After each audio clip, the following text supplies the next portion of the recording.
વિષ્ણુ સહસ્ત્ર નામ ભગવાન વિષ્ણુના 1000 નામનો સ્તોત્રનો આ પાઠ અસીમ અને કલ્યાણકારી છે. નિયમિત જાપથી માનસિક શાંતિ તો મળે જ છે, પરંતુ આર્થિક સંકટ પણ દૂર થાય છે અને આધ્યાત્મિક ઉન્નતિ પણ થાય છે. આ સ્તોત્ર જન્મ મરણના ચક્રથી મુક્તિ અપાવવા માટે અને દરેક મનોકામના પૂર્ણ કરવામાં અત્યંત શક્તિશાળી માનવામાં આવે છે.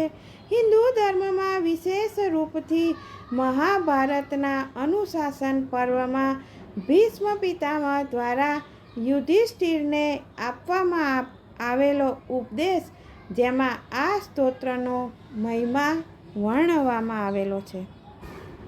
આ સહસ્ત્ર નામનો નિત્ય પાઠ કરવાથી અજ્ઞાત ભય, ચિંતા અને માનસિક તણાવ દૂર થાય છે. જય શ્રી કૃષ્ણ મિત્રો, સ્વાગત છે તમારું મારી ચેનલ સ્નેહ સાગરમાં.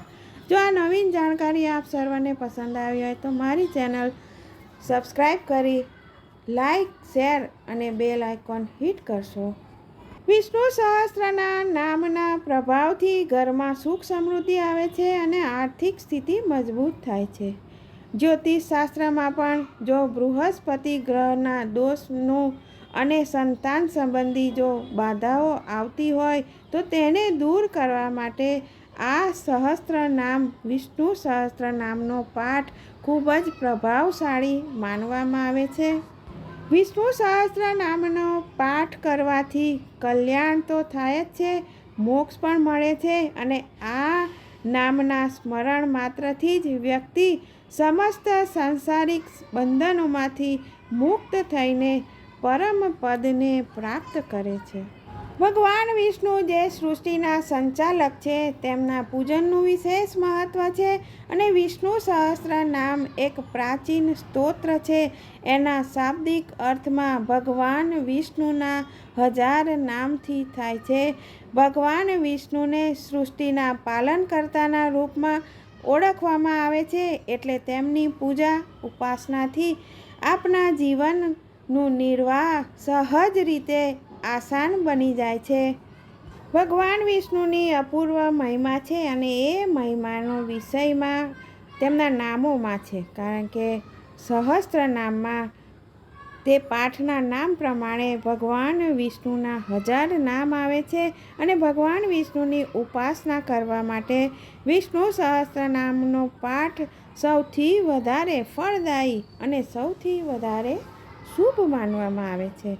અને આ પાઠ કરવાથી શ્રીહરિની કૃપાથી દરેક કામ આસાન બની જાય છે અને આમાં ભગવાનના સહસ્ત્ર નામનો ઉલ્લેખ કરવામાં આવે છે અને દરેક નામમાં એક મંત્ર છે અને જે અદ્ભુત શ્લોકને કારણે જ્યારે આપણે વાંચીએ છીએ ત્યારે આપણા દરેક નક્ષત્રને તે નિયંત્રિત કરી શકે છે. આમ તો કોઈ પણ પરિસ્થિતિમાં મનને શાંત રાખવા માટે કોઈ પણ પાઠ કરી શકાય છે અને રોજ એ પાઠ કરવાથી જીવનમાં પણ આવાવાળી બાધાઓથી બચી શકાય છે. વિષ્ણુ સહસ્ત્ર નામ મહાભારત મહાકાવ્યમાં ભીષ્મ અને યુધિષ્ઠિરના સંવાદના રૂપમાં અનુશાસન પર્વમાં આપેલું છે અને વિષ્ણુ સહસ્ત્ર નામ હિન્દુ પૌરાણિક કથાઓમાં અત્યંત ઊંડાણપૂર્વક સમાહિત કરવામાં આવેલું છે અને આના લગભગ 149 શ્લોક છે. તણાવમુક્ત જીવનથી મનુષ્યના સ્વાસ્થ્ય સારું રહે છે તથા વિષ્ણુ સહસ્ત્ર નામનો પાઠ કરવાથી મનને શાંતિ પ્રદાન થાય છે.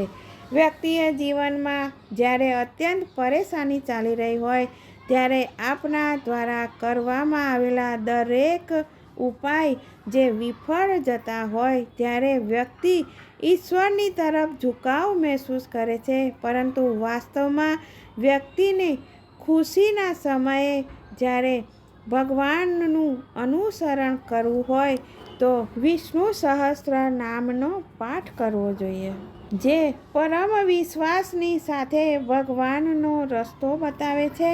અને વિષ્ણુ સહસ્ત્ર નામનો પાઠ કરવો દરરોજ સવારે, અથવા તો તમે જો પાઠ ન કરી શકો તો સાંભળો તો પણ ચાલે, ત્યારે તમારી માનસિક સ્થિતિ અને સ્થિરતાને તે બનાવી રાખે છે અને દરેક પ્રકારે તમને અને તમારા મનને સંતુલિત કરે છે. જો આપના વિવાહમાં વિલંબ આવતો હોય તો વિષ્ણુ સહસ્ત્ર નામનો પાઠ કરવો જોઈએ, જે લાભકારી છે. અને વિષ્ણુ સહસ્ત્ર નામનો પાઠ કરવાથી વૈવાહિક દાંપત્ય જીવન પણ સુખી બને છે. જો પારિવારિક જીવનમાં કોઈ સમસ્યા હોય તો આ પાઠ કરવાથી તે સમસ્યા દૂર થાય છે. વિષ્ણુ સહસ્ત્ર નામનો નિયમિત પાઠ કરવાથી બીમારીઓથી દૂર રહેવાય છે અને જીવનમાં સૌભાગ્યની પ્રાપ્તિ થાય છે. આપનું મન શાંત રહેશે અને આર્થિક સ્થિતિમાં પણ સુધાર આવશે. જીવનમાં ભય, તણાવ દૂર રહેશે અને જીવનમાં શાંતિ આવશે. આ નિયમિત પાઠ કરવાથી આપના પારિવારિક ઝઘડામાં પણ તમને રાહત મળશે કે ઝઘડાઓ ઓછા થશે. ઘરમાં ખૂબ જ શાંતિપૂર્ણ માહોલ બનેલો રહેશે અને આ મંત્રના પ્રભાવથી તમારા પરિવારના બાળકો પણ સુરક્ષિત મહેસૂસ કરશે. જો આપ ઘરમાં વિષ્ણુ સહસ્ત્ર નામનો નિયમિત પાઠ કરો છો અથવા તો સાંભળો છો તો આપના પરિવારના દરેક સદસ્યો માટે એક સુરક્ષા કવચના રૂપમાં તે કામ કરશે. તો આ પ્રકારે વિષ્ણુ સહસ્ત્ર નામનો જપ આપના જીવનમાં અનંત લાભ અને સકારાત્મક પ્રભાવ લાવશે.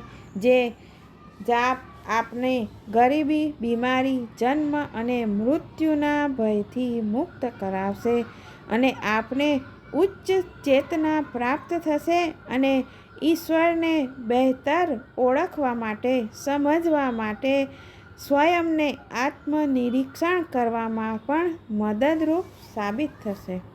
મિત્રો, જન્મ અને મૃત્યુના ભયથી મુક્ત થવા માટે વિષ્ણુ સહસ્ત્ર નામનો પાઠ કરો. અને હમણાં તો અધિક મહિનો ચાલે છે, તો ડબલ લાભ લેવા માટે હંમેશા આ પાઠનો જાપ કરો.